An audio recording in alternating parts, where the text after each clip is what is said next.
Nós fomos ministrados durante 2 semanas no tema Nós em relação a Deus, né?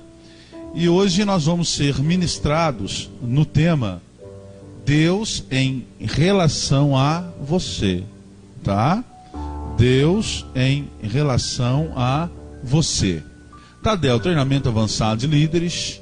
TSD, o tempo sozinho com Deus. Nós temos aconselhado a igreja a fazer esse tempo. Quando nós temos um tempo sozinho com Deus, nós somos fortalecidos por esse Deus.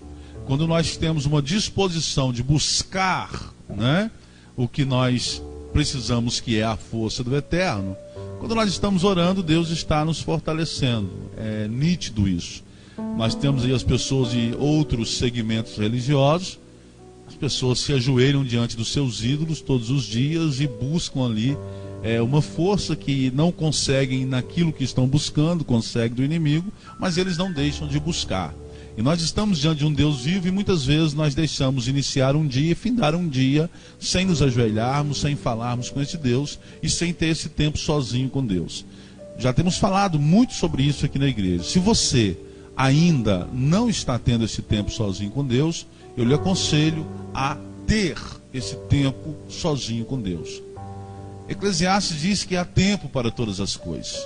Então nós precisamos fazer com que realmente em nossa vida haja tempo para todas as coisas. Então o tempo sozinho com Deus é realmente algo fundamental. Todo discípulo, um líder compromissado, né, e sermos multiplicadores e não divisores. Deus em relação a você. Você pode repetir comigo o título dessa mensagem? Deus em relação a você. Deus em relação a você, tá? Preste muita atenção. Vamos lá. Deus está presente em nossa vida o tempo todo. Em relação a nós, Ele é fiel. Então Deus, em relação a nós, Ele é fiel. Nós, às vezes, ou muitas vezes, somos infiéis. E mesmo sendo infiéis, o Senhor nos ama, tá? A infidelidade não apaga o amor de Deus sobre nossas vidas. A infidelidade atrapalha muita coisa na sua vida.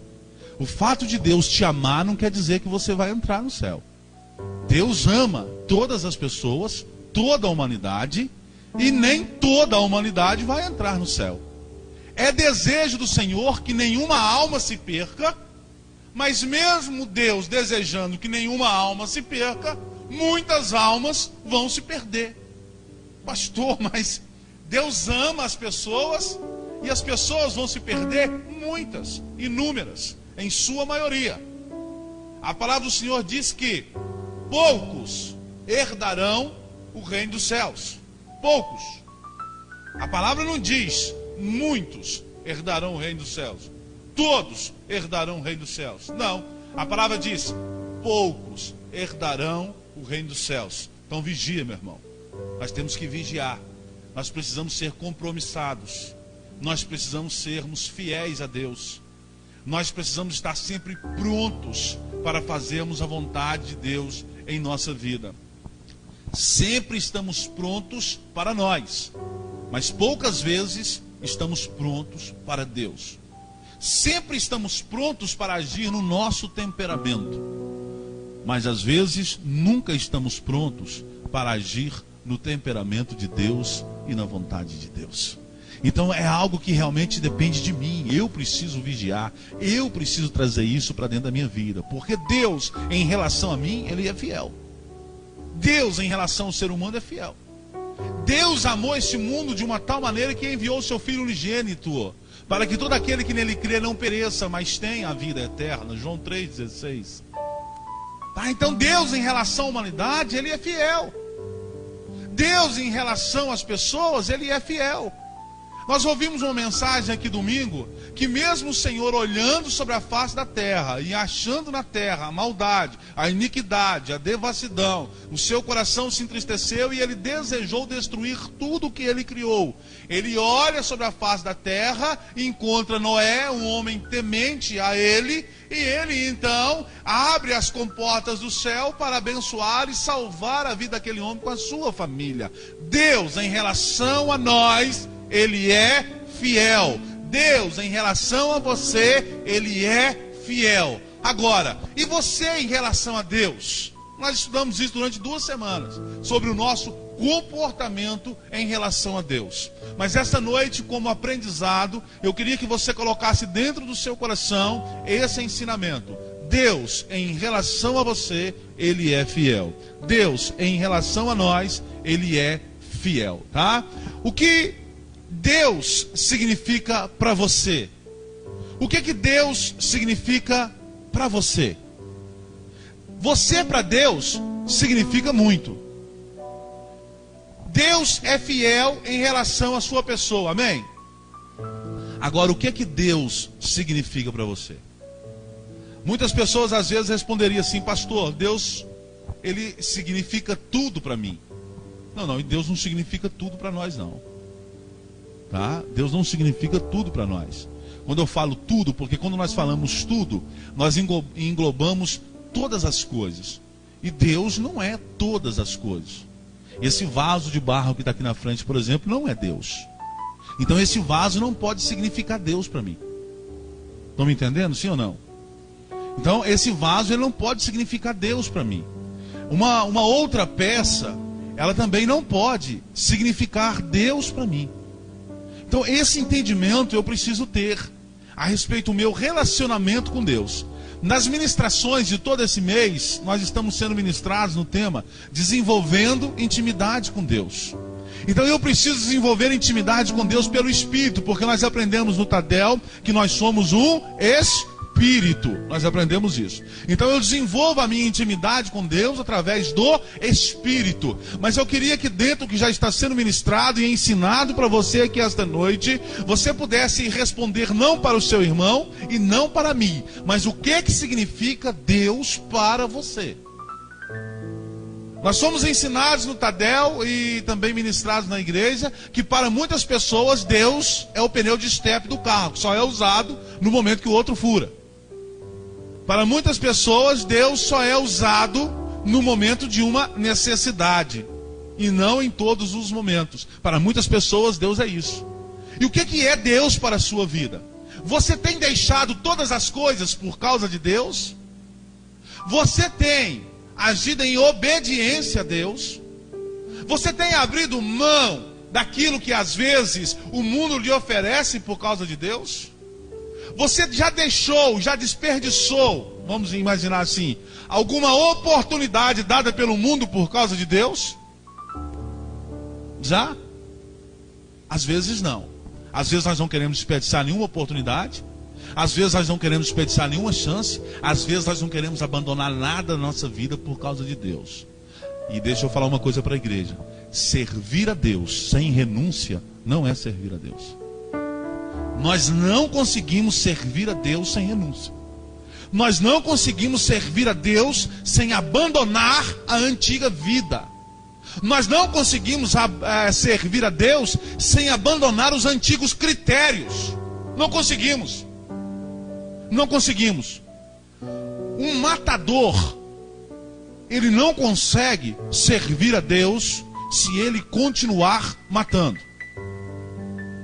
Mas se ele matou e se arrependeu, a porta do céu se abre para ele. Deixa eu te explicar a diferença. Se não houver transformação, não tem intimidade com Deus e não tem vida no céu. Eu não posso ser cristão, estar dentro da igreja, falar que sirvo a Deus e maltrato ou mato as pessoas. Não posso. Isso contradiz com a palavra de Deus. Isso contradiz com a palavra de Deus. Eu até posso ter sido aquele cara que às vezes fez todas essas coisas, mas hoje eu não sou. Eu até posso ter sido aquele cara que tinha um sistema completamente bruto, mas hoje eu não sou. Se eu sou, e Deus não significa nada para mim porque não conseguiu me mudar. Se eu sou, eu estou completamente errado dentro da casa de Deus e na presença de Deus. Não posso ser. Eu preciso ser transformado. Então, o que significa Deus para você? Se Deus significa para você muita unção, se Deus significa para você muito poder, Ele consegue transformar a sua vida. Se Ele não consegue transformar a sua vida, Ele não significa nada para você. E para muitas pessoas, não se assuste com o que eu vou dizer aqui agora. Para muitas pessoas que frequentam a igreja evangélica, Deus não significa nada. Não significa nada. Significa aquele que às vezes elas estão em busca das bênçãos, em busca dos milagres passageiros. Mas Deus não significa nada. Deus não tem poder nenhum para transformar a vida dela. Deus não tem poder nenhum para mudar a fala dela. Deus não tem poder nenhum para mudar o comportamento dela. Deus não significa nada para ela. E Deus não significa nada para nós quando nós não abrimos mão de nada por causa de Deus. No versículo que eu citei aqui, um dos versículos mais conhecidos da Bíblia, que é João 3,16, Deus, Ele abriu mão do seu Filho por nossa causa. E nós temos aqui mães que estão aqui essa noite, pais, e os pais sabem o que é isso, o que é você abrir mão de um filho. Mas você está abrindo a mão de um filho, não para ele mudar de cidade, não para ele casar, não para ele fazer alguma outra coisa. Você está abrindo a mão de um filho para ele morrer em lugar de uma humanidade pecadora. Você está abrindo a mão de um filho para ser sacrificado em prol de um povo que não está nem aí, que troca ele pela uma imagem de escultura, que troca ele pelo dinheiro, que troca ele pelo trabalho, que troca ele por todas as coisas que lhe é oferecido, como lentilhas. O preço de Judas foi 30 moedas de prata. Qual tem sido o seu preço? Um trabalho? Qual tem sido o seu preço? Né? Então o que Deus significa para você? Até que ponto você está disposto a fazer a obra de Deus? Nós fizemos uma visita ontem na Igreja Batista, Vale das Bênçãos, em Campo Belo. E os discípulos, os líderes de célula que estiveram com a gente ali, nós podemos ver com os nossos olhos o que é realmente as pessoas terem um compromisso com Deus. Como que as pessoas abrem mão da vida secular para ter um compromisso com o Senhor. O culto terminou às 9h30. Depois do culto, todos os supervisores de células se reúnem com os líderes de células. E ali eles vão falar sobre as células. Ainda fica mais uns 30 minutos dentro do templo em reunião. E não tem ônibus que leva ninguém para casa não. Depois cada um sai e procura o seu rumo. Tá frio do mesmo jeito. E devia estar... A igreja era uma reunião de líder. Era uma reunião de líder. Devia ter o quê? Quantas pessoas lá ontem? Umas 300 pessoas. Umas 300 pessoas. Então assim, para uma reunião de líderes, o esforço, o compromisso, o desejo de fazer, o abrir mão da vida.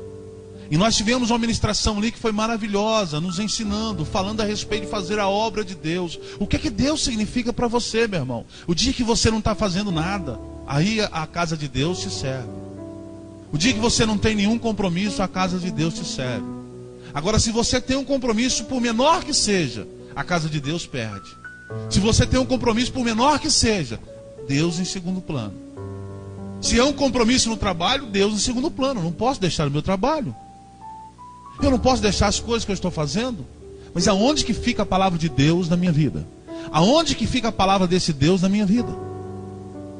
Se Ele diz que há tempo para todas as coisas, aonde que esse Deus entra na minha vida? Ele não está conseguindo espaço na minha vida. Então é mais fácil eu adorar um Deus de madeira, um Deus de barro, um Deus de prata, um Deus de bronze. É mais fácil eu adorar o dinheiro, é mais fácil eu adorar os meus bens materiais. É mais fácil eu adorar essas coisas, porque essas coisas até mesmo não me cobram nada, não me ensinam nada, não confrontam o meu caráter. A palavra de Deus confronta o caráter do homem quando ele está errado. A palavra de Deus mostra para o homem o caminho certo. E é por isso que muitas vezes somos confrontados. E é por isso que muitas vezes Deus diz: esse não é o caminho. Essa não é a direção. Então o que que Deus significa para você? Eu acho essa pergunta uma pergunta muito difícil, embora pareça ser fácil. Mas é uma pergunta muito difícil para os tempos que nós estamos vivendo hoje, para as pessoas responderem. Responder com a boca é fácil. Eu quero ver responder com atitude. Eu quero ver responder com o coração. Não com a boca. Não com a boca. Eu já disse muitas vezes aqui na igreja, falar papagaio fala e fala muito bem. Se você ensinar. O lá de casa aprendeu até a latir. E late mais bravo do que o cachorro. Tá? Então deixa eu te falar uma coisa, meu irmão. Você precisa entender quem é esse Deus na sua vida. Imagina o que é você viver enganado a vida inteira. Jesus voltar e você ouvir ele dizer assim: aparta de mim porque eu não te conheço. Não houve transformação na sua vida, meu chegado. Você teve a oportunidade, você frequentou a minha casa, você ouviu a minha palavra. Você ouviu a palavra que transforma, você ouviu a palavra que cura, você ouviu a palavra que liberta, mas você não foi curado, não foi transformado, não foi liberto. Afasta de mim, eu não te conheço. Ah, Senhor, mas no teu nome eu expulsei demônio, no teu nome eu impus as mãos, pessoas foram curadas, eu fui para a igreja, eu dava glória a Deus, eu falava língua estranha, eu falava isso, e daí? Aparta de mim porque eu não te conheço. Então, meu irmão, quem é Deus para você? Até que ponto você está disposto a seguir esse Deus? E o que você está disposto a abandonar para seguir esse Deus? Não, eu preciso abandonar alguma coisa? Ah, meu irmão. E na Bíblia nós não encontramos refresco, não. Se você encontrar algum texto na Bíblia que Deus falou que não precisa de abandonar nada para servir, Ele me mostra. Se você encontrar algum texto da Bíblia em que o Senhor não ensinou a renúncia, me mostra. O Senhor ensinou a um jovem que ele precisava deixar até o pai e a mãe para trás. O Senhor ensinou a uma outra pessoa que era para vender tudo que ele tinha e distribuir com os pobres e seguir ele. É por isso que o Senhor diz que é mais fácil um camelo passar no fundo de uma agulha do que um rico entrar no reino dos céus. Mas o impressionante, ele fala daquele que está com o coração no dinheiro. O impressionante é que hoje, na igualdade social que nós vivemos, comentei isso ontem dentro da van, acho que foi com a irmã Jussara. Nós vivemos em uma igualdade social.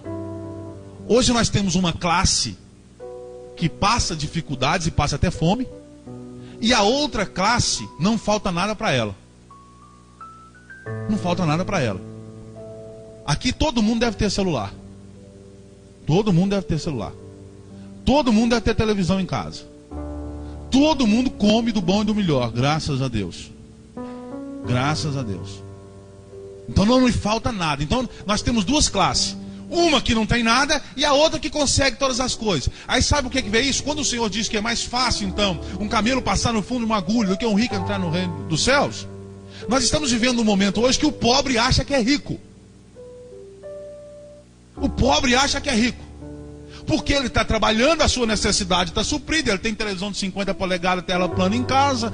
E é isso, tem videocassete. Eles vão entrar dentro da casa, lá da casa pastoral, lá tem um videocassete. Eles carregaram ele até na porta para roubar e o ladrão desistiu, não levou ele não. Largou ele lá. Ele falou assim: para que eu vou levar isso? Um videocassete novinho que eu tinha colocado na mesa lá. Eles entraram por uma janela, abriu a porta. A irmã Simone que ligou lá em casa: pastor, a casa está aberta e tal. Eu corri lá, abri, realmente estava aberta. Eu não mexeram em nada, pegaram o videocassete, aquele som 3 em 1 que está lá, aquele toca-fita, carregou até na porta e desistiu. Para que eu vou levar isso? Eu vou tirar esse lixo daqui e vou levar para minha casa? É dessa maneira, meu irmão. Dessa maneira.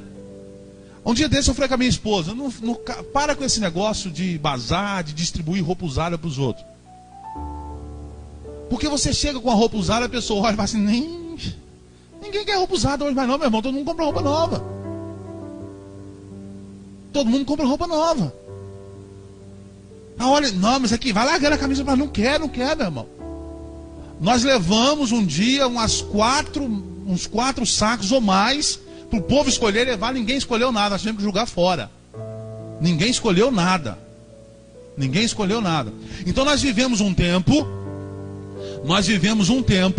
em que nós temos aí as necessidades supridas. E o que é que eu estou querendo dizer com isso? Sabe o que é que eu estou querendo dizer com isso? Presta atenção aqui, ó.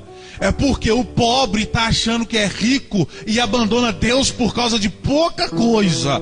Não consegue deixar o serviço para trás. Não consegue deixar os afazeres para trás. Porque está comendo o bom e do melhor. Está tendo as coisas boas dentro de casa. E precisa fazer isso. Eu preciso conquistar isso. É pobre, mas eu tenho que comprar meu carro. Eu tenho que comprar uma casa. Eu tenho que fazer isso. E passa essas coisas na frente de Deus. Passa essas coisas na frente de Deus. E isso acaba atrapalhando ele entrar no céu. Isso acaba atrapalhando ele ter um relacionamento com Deus. Então o que significa Deus para você? O que você está disposto a abrir mão por causa desse Deus? Se você não está abrindo mão de nada por causa desse Deus, meu irmão, aqui, me desculpa falar com você, você não está fazendo vantagem nenhuma diante de Deus. Nós precisamos de abrir mão de alguma coisa por causa de Deus. E eu preciso renunciar a alguma coisa por causa de Deus. Eu tenho que pagar um preço, meu irmão.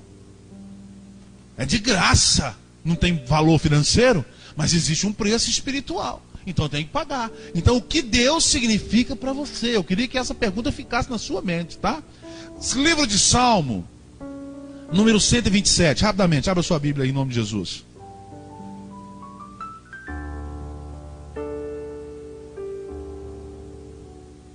Às vezes nós preocupamos demais com os nossos afazeres.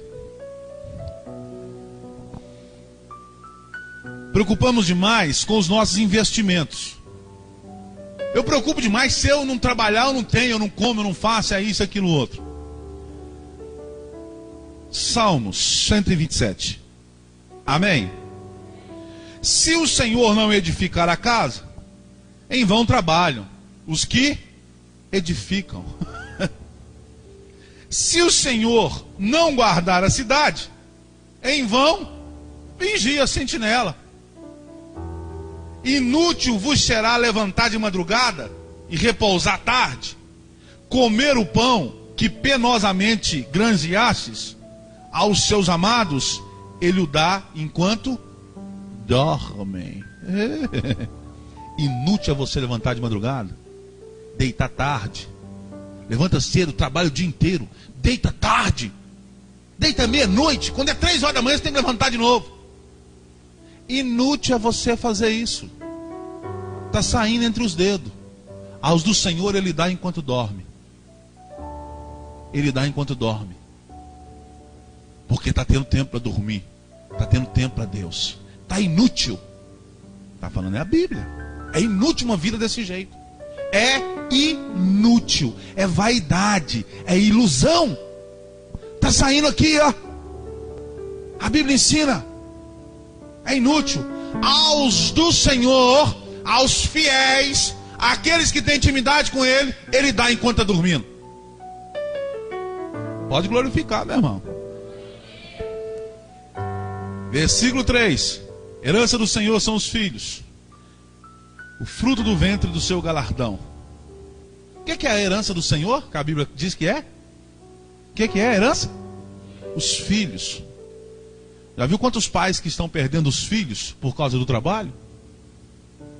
Já viu quantos pais que não conseguem sentar à mesa com os filhos por causa do trabalho? Isso é inútil.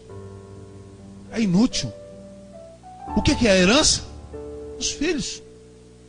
Então dedica aos seus filhos. Dedica à sua família.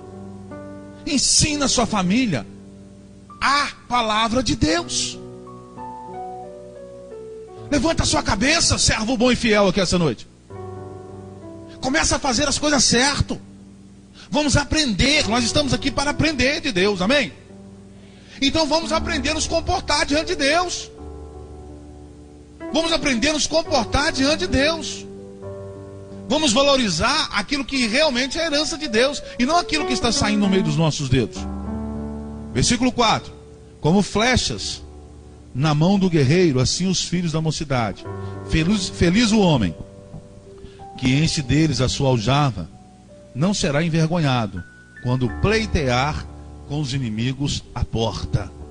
Você não será envergonhado quando você pelejar contra os seus inimigos, se você estiver fiel diante do Senhor teu Deus. Amém? Rapidamente, Efésios, capítulo número 1, lá no Novo Testamento. Segundo aos Coríntios, Gálatas, Efésios.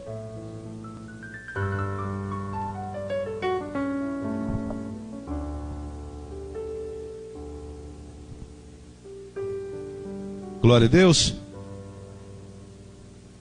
Versículo 4 do capítulo 1.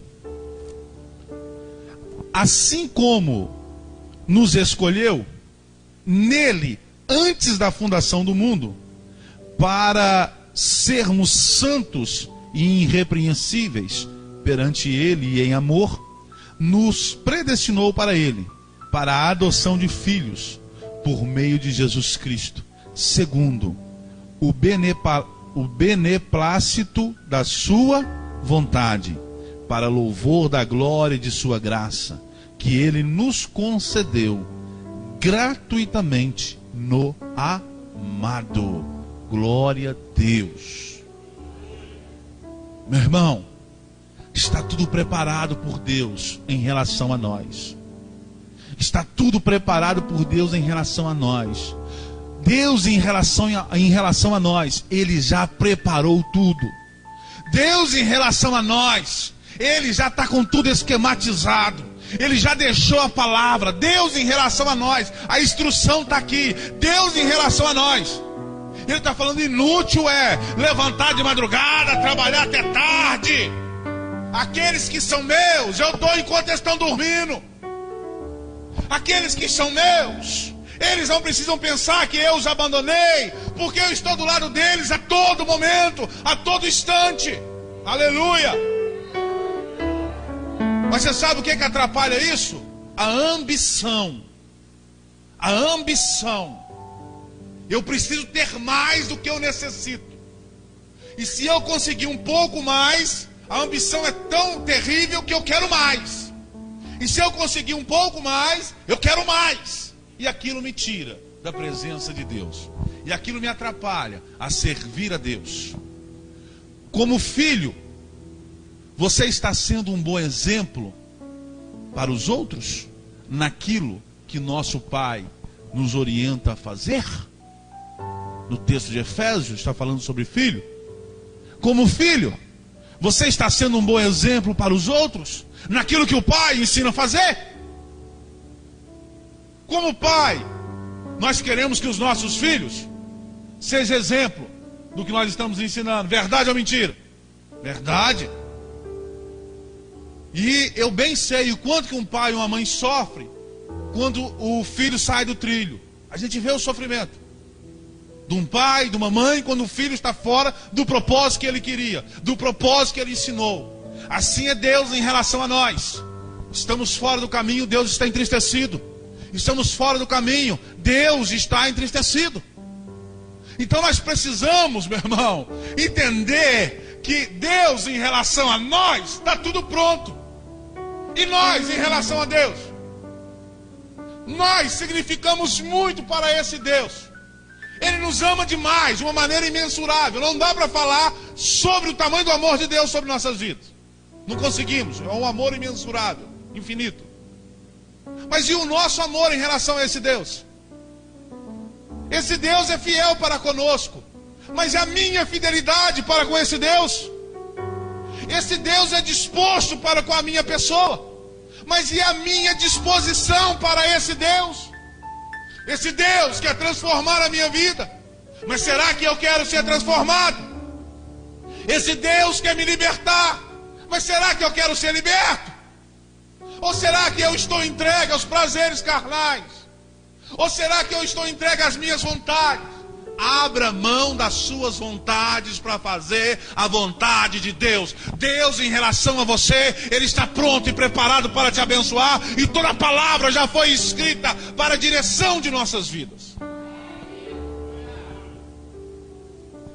Se Deus está no controle das nossas vidas, temos nos comportado de acordo com a sua vontade?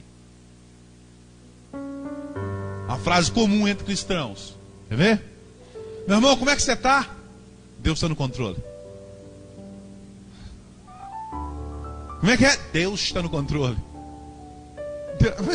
Se Deus está no controle, então, da sua vida, você tem se comportado de acordo com a vontade de Deus? Porque Deus só vai estar no controle da sua vida se você estiver se comportado ou se comportando de acordo com a vontade dele.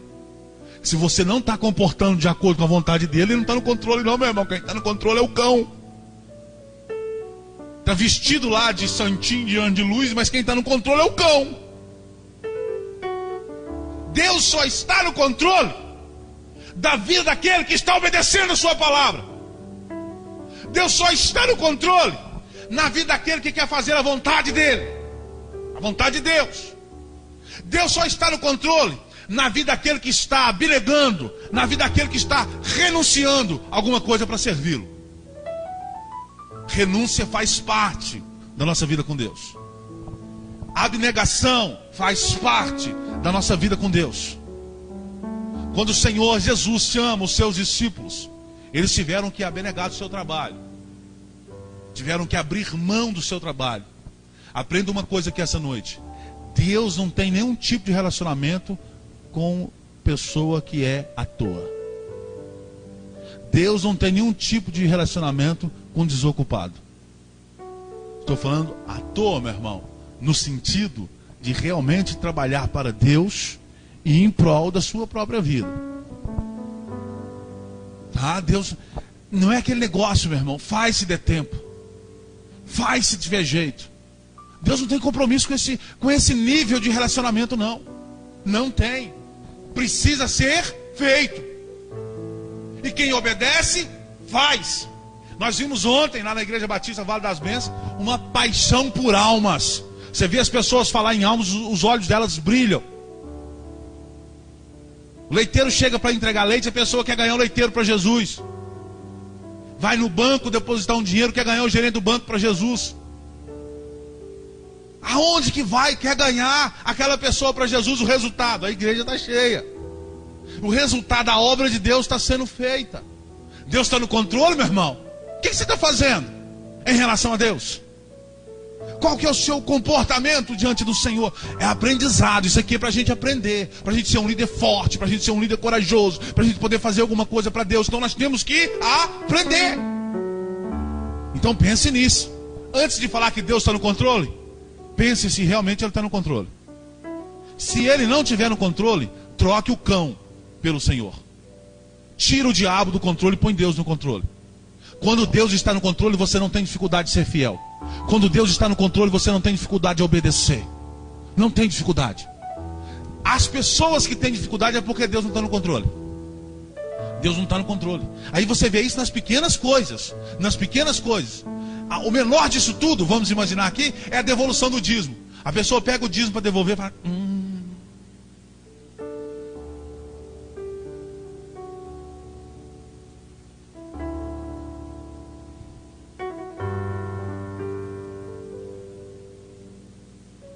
Isso é o menor, tá, meu irmão? É o menor. Eu fui no insignificante. Deus não está no controle. Por isso que a vida financeira está bagunçada. Ele não está no controle. Porque se Ele estiver no controle, o que é dele, e o que é seu, é seu. Deus está no controle. Quando você entregar a sua vida nas mãos do Senhor Jesus de verdade, Ele vai estar no controle. Segundo os Coríntios capítulo 5, versículo 17, muito conhecido. Aquele que está em Cristo é uma nova criatura. As coisas velhas se passaram e tudo se fez novo. Deixa Deus fazer novo na sua vida, meu irmão. Deixa Deus fazer novo na sua vida. Abnega, renúncia. Ah, mas você não vai fazer isso não. Eu não vou fazer porque eu reneguei isso. Eu sou uma nova criatura. Eu não necessito disso para a minha vida. Zaqueu, quando teve um encontro com Cristo, o Senhor olhou para ele em cima daquela figueira brava, aquele anãozinho lá em cima. É, meu irmão, de pequena estatura, por isso que ele subiu na figueira. Senão não tinha jeito, ele queria ver Jesus, ele era pequenininho demais. A multidão caminhava com Jesus. Ele falou, ninguém, ele não vai, como é que ele vai me ver no meio dessa multidão? Eu vou ter que subir nessa figueira que espinhou-se todo. E ficou lá em cima. Jesus passou. Oh, desce daí. Eu vou pousar lá na sua casa. Vai bater um papo. Aí Zaqueu teve um encontro com Cristo. Aí ele disse aqui: Senhor, esse povo não gosta de mim. Eu sou cobrador de imposto. Esse povo acha que eu sou um ladrão. Mas deixa eu falar uma coisa para o Senhor. Se eu defraudei alguém, eu vou restituir 4 vezes mais. Quer dizer, a partir de hoje, eu sou uma nova criatura. A partir de hoje, eu sou diferente. Só não está sendo diferente para os cristãos dessa época. Só não está sendo diferente para os crentes dessa atualidade. Porque os crentes dessa atualidade são modernos. Tudo pode. Ainda usa até a Bíblia. Oh, meu irmão, que isso? Eu tudo posso naquele que me fortalece. Eu posso. Ele me fortalece. Meu irmão, o evangelho cheio de facilidade não é o evangelho de Cristo. O evangelho de Cristo não foi pregado facilidade, foi pregado simplicidade. Facilidade não, meu irmão. Simplicidade, facilidade não. Me conta a vida de um cristão aqui dentro que foi fácil. Me conta a vida de um cristão aqui, meu irmão, que foi comer sopa de quiabo lá com franguinho, quiabo que desce gostoso na boca de banguela, só apertar.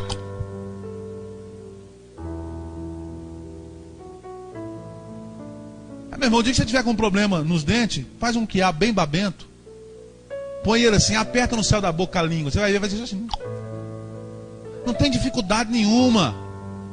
Não tem dificuldade nenhuma, meu irmão. Aí as pessoas hoje estão vivendo o evangelho sem dificuldade.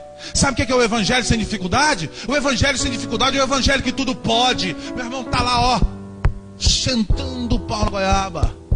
E depois está, Senhor, aleluia.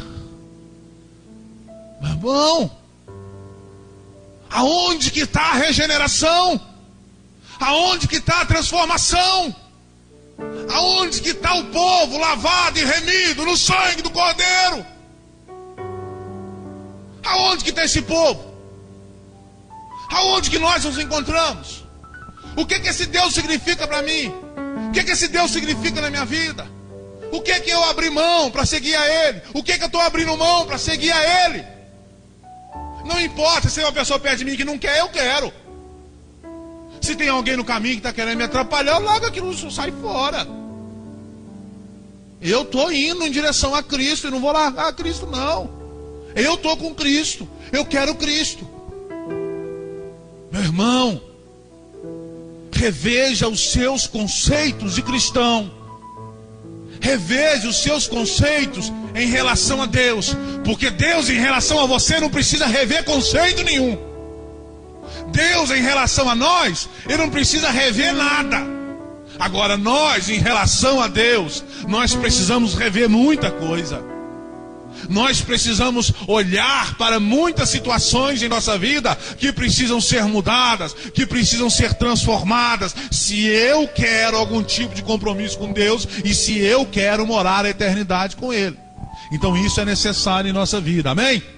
Hebreus capítulo 10, versículo 25, olha só o que está escrito: não deixando de congregar, como é costume de alguns, antes admoestando-nos uns aos outros, e tanto mais quanto vedes que se vai aproximando aquele dia.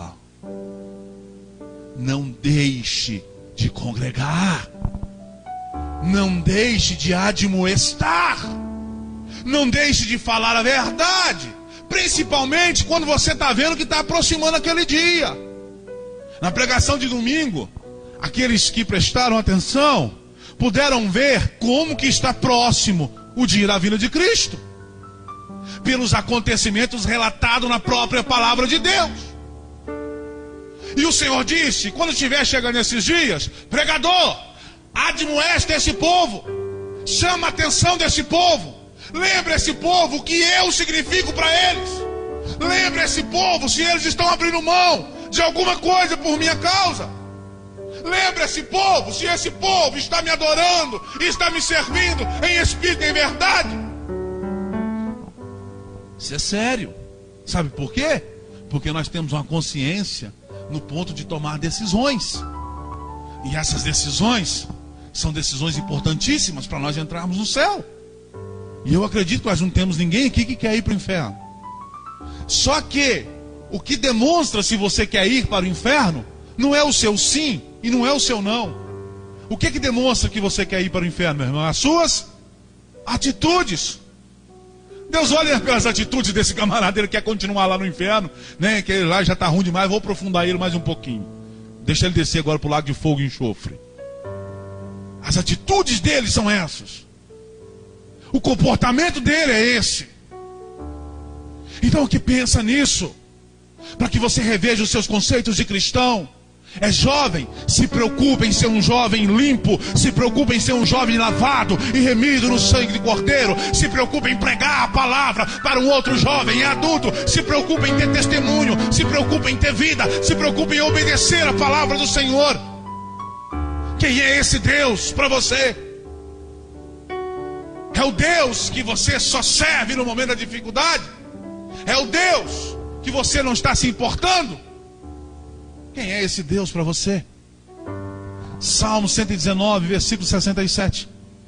Antes de ser afligido, andava errado, mas agora tenho guardado a tua palavra. Você prestou atenção nesse versículo aqui, meu irmão? Antes de ser afligido, eu andava o quê? Errado. Eu andava errado. Mas agora eu tenho guardado a sua palavra. Eu era errado, mas agora não. Eu agora guardo a tua palavra.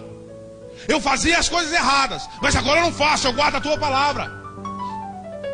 Não adianta não fazer nada errado aqui dentro da igreja, mas lá fora fazer tudo errado. Não adianta não fazer nada errado na frente dos pais, mas nas costas fazer tudo errado. Às vezes o pai não vê o Facebook, às vezes o pai não vê a caixa de mensagem, mas Deus tudo vê. O olho de Deus vê todas as coisas. A face do Senhor contempla tudo, em todos os lugares, em todos os momentos. A Deus não se engana. De Deus não se esconde nada. Eu andava errado, mas agora eu ando de acordo com a palavra. Eu fazia as coisas erradas, mas agora a palavra é meu guia. A palavra é minha direção.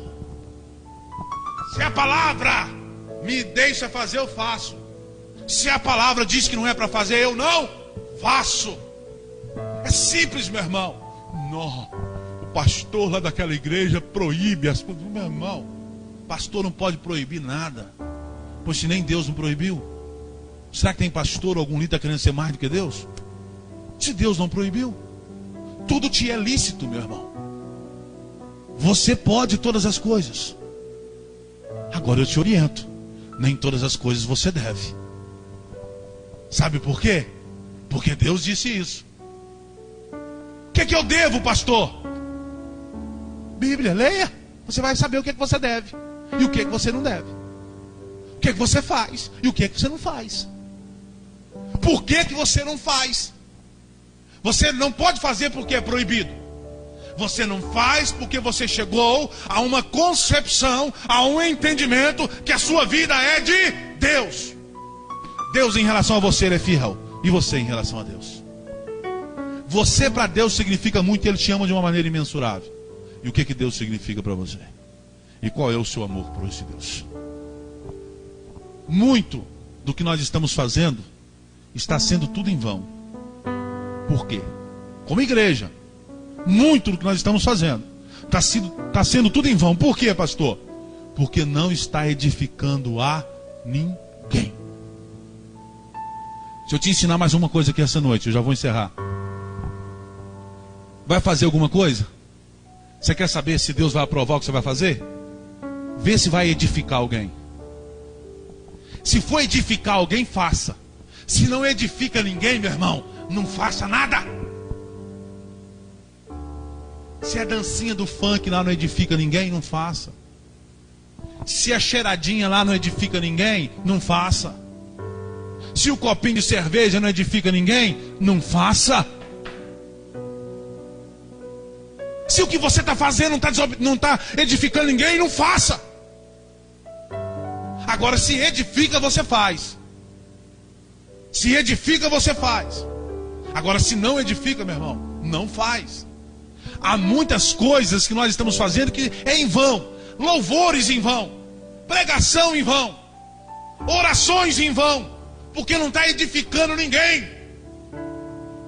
A palavra de Deus, ela edifica. A palavra de Deus, ela cura e transforma. A palavra de Deus, ela liberta. A palavra de Deus faz isso. Se ela não está fazendo na sua vida, na vida de outras pessoas, ela não está tendo significado nenhum para você. Deus não está significando nada para você, meu irmão. Pastor, a vida é uma luta, e quem está falando que não é? A vida é uma dificuldade, quem está falando que não é? É uma tentação, quem está falando que não é, meu irmão? E é uma tentação das grandes. É uma tentação. A Bíblia diz, ainda bem que há algumas coisas na Bíblia que nós entendemos como literáricas. A Bíblia diz, se o teu olho te faz pecar, arranque-o fora. Meu irmão, estava todo mundo sem olho aqui essa noite, ninguém com olho. Ninguém com olho. Imagina um homem quando passar uma mulher bonita. Não tinha nenhum homem com olho aqui, meu irmão. Deixa eu arrancar. Ficou sem um. E questão de mulher bonita que tem nesse mundo, meu irmão, 2 olhos é pouco demais. Na segunda já ia ficar cego para sempre, não ia ter jeito de ver mais nada. Tá? A Bíblia diz que se uma das suas mãos defrauda alguma coisa, corta ela.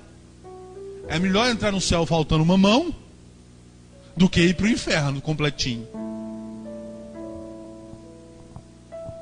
É melhor entrar no céu faltando um olho, igual pirata, com olho, do que ir para o inferno com os 2 olhos bonitinhos. Então, meu irmão, Deus está falando, nós em relação a Ele, o nosso compromisso com Ele, a nossa vida com Ele, a nossa vida com Ele, o seu compromisso com Ele. Hoje, igreja não vai ter recurso não, porque tem um compromisso melhor, né? Esse é o meu dia. Vou sair com os amigos, com uma balada aí, é isso, aquilo, outro. Beleza. Eu tenho hoje é o aniversário da sogra da tia do meu marido. Inadiável. Inadiável isso, né? Parente muito próximo, né?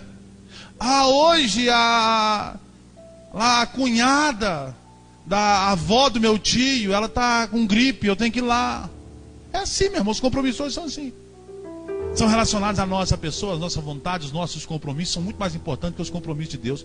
Enfim, igreja tem todo dia. Culto tem toda quarta-feira. Todo domingo. Tem célula. Todo dia, o dia que eu quiser, a igreja está lá com a porta aberta. E agora essa festinha não tem todo dia. Essa comemoração não tem todo dia. Será que essa é a maneira certa de servir a um Deus que me ama tanto? Será que essa é a maneira correta de servir a um Deus que deu o filho dele para morrer no meu lugar? Será que essa é a maneira correta? Será que nós estamos agradando a Deus desse jeito, meu irmão? Será? Né? A maioria das pessoas tem trabalhado até exageradamente a fim de acumular bens e, no entanto, atrai para si a cobiça de homens maus que planejam e executam a maldade. Lá naquele versículo que nós lemos no início, a cobiça hoje é tão grande que acaba atraindo para as pessoas a maldade daqueles que realmente cobiçam a maldade e executam a maldade. A cobiça atrai a maldade para a minha vida. Aquele desejo de sempre mais atrai a maldade para a minha vida. Você pode estar atraindo o mal para a sua vida e não está percebendo. Você pode estar atraindo as maldições para a sua vida e não está percebendo. Você está achando que está bonzinho demais. Puxa vida, você está trabalhando demais. Enfim, Deus mandou trabalhar, Deus mandou fazer. O que eu estou fazendo de mal? Eu estou trabalhando, eu estou fazendo, eu não estou fazendo nada de errado. O que eu estou fazendo de mal? Eu não estou prejudicando ninguém. Às vezes, sem você perceber, você está arrastando uma maldição para a sua vida. Você está arrastando a cobiça dos homens maus para dentro da sua vida. E a área espiritual vai definhando e o inimigo vai batendo palma. Sirva a Deus com qualidade. Se preocupe com isso. Sirva a Deus com qualidade. Vai louvar a Deus o melhor louvor que você pode. Vai entregar o seu corpo diante do altar como um sacrifício vivo para o Senhor da melhor maneira que você pode. Coração está cheio de mágoa, está cheio de rancor, começa a pedir perdão para todo mundo, meu irmão. Libera isso do seu coração. Tá, meu irmão, atarefado demais e não está tendo tempo para Deus? Lembra, põe a cabeça no travesseiro e durma sossegado. Aquele que é de Deus, Ele dá enquanto está dormindo. A Bíblia, por diversas vezes, ela emprega o termo bem-aventurado. O próprio Jesus, muitas vezes, revela quem são os bem-aventurados. A palavra bem-aventurado significa muito feliz. Aquele que tem a alegria do céu. Bem-aventurado, muito feliz. Mas aquele que tem a alegria do céu. A alegria desse mundo é passageira, meu irmão. A alegria desse mundo é o quê? Passageira. Agora a alegria do céu não, meu irmão.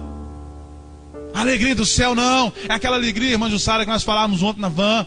Que a pessoa olha, não, mas que puxa vida, o que está acontecendo? É isso, mas você está mais bonito, é a maquiagem, o que é? O que você está usando? Eu estou usando o Espírito Santo na minha vida. Eu passo o Espírito Santo na boca, eu passo o Espírito Santo na face, eu passo o Espírito Santo no cabelo, eu passo o Espírito Santo no corpo, e o Espírito Santo me deixa brilhando. Aí, meu irmão, você passa uma maquiagemzinha aí, borra tudo, né? Passa água, sai. Agora tem aquela que você pode dormir com ela, né? As mulheres podem dormir com ela. E agora a asepsia ainda combate os cravos e espinhos. E pode dormir com ela, né? Mas não adianta nada, ela acaba saindo, né? Agora o brilho do Espírito Santo é permanente em nós. Permanente em nós. Salmo 84, versículo 5, a parte A. Bem-aventurado o homem cuja força está em ti. Feliz é o homem que a força está em Deus. Feliz é o homem, a mulher, que a força está em Deus. Você está confiando demais nos seus braços. Você está confiando demais no seu corpo. Você está confiando demais na sua capacidade. Nós não somos nada. Sem Deus não somos nada. Nós não conseguimos dar um passo sem Deus, meu irmão. Se Deus tirar o fôlego de vida, você não sai desse lugar que você está aí. Você não sai desse lugar que você está aí. Eu vi a reportagem de um homem que a memória dele está durando só 4 dias. Você viu a reportagem daquele homem? Ninguém viu a reportagem dele, não? Quem viu aí? Você viu, minha irmã? A memória dele só dura 4 dias. Do nada ele esqueceu. 4 dias ele lembra, no quinto dia já não lembra mais. Aí ele dirige todo dia para não esquecer que dirige. Tudo que acontece ele anota, porque ele vai lendo. Tudo que acontece um dia ele vai lendo para não esquecer quem é os familiares, quem é a esposa, quem é os filhos. E assim, a medicina não sabe explicar o que é que aconteceu. Esse apagão no cérebro dele não sabe explicar o que é que está acontecendo. Aí eu quero te dizer, meu irmão, às vezes nós ficamos tão preocupados com tantas coisas bobas. Somos preocupados demais com os nossos afazeres e esquecemos o nosso compromisso com Deus. E esquecemos a nossa vida diante do Deus que nós dizemos que amamos e servimos. Como que servimos esse Deus se eu troco esse Deus a troco de bacatela aí na rua? Às vezes somos piores do que Judas. A nossa traição às vezes não está custando 30 moedas de prata. Quanto seria o valor de 30 moedas de prata hoje, convertida a real? Não tive a curiosidade de fazer essa conta. O que pesa uma moeda, multiplicar por 30 e ter o valor em peso, e multiplicar pelo valor da grama, nós teríamos o valor da traição de Jesus. Tá? Então, muitas pessoas estão traindo por muito menos. O que o Senhor realmente significa para você? Eu vou encerrar essa mensagem. Eu queria que isso ficasse no seu coração, para que você mudasse muitas das suas atitudes. E eu termino esse citadel com essa frase: a voz da desobediência atrai os desobedientes. A voz da desobediência atrai os desobedientes. A voz de Satanás atrai os que são dele. Satanás está chamando para o mundo. Só vai quem é? Só vai quem é? Dele. Satanás está chamando para farra. Só vai quem é? Dele. Satanás está chamando para fazer a coisa errada. Só vai quem é? Dele. A voz da desobediência atrai os desobedientes. Os obedientes, essa voz não atrai. Porque quando ela chama, o obediente diz: não, Senhor, sou lavado e remido no sangue do Cordeiro. A voz que eu escuto é do meu Senhor. A voz que eu escuto é do meu Senhor. Eu só tenho ação se essa ação edifica. Eu só tenho ação se essa ação edifica. Se ela não edifica, eu não tenho ação nenhuma. Aleluia. Ouça a voz de Deus e tampe os seus ouvidos para a voz de Satanás. Deus, em relação a você, é fiel, está com tudo preparado. Eu termino isso aqui. O que esse Deus significa para você?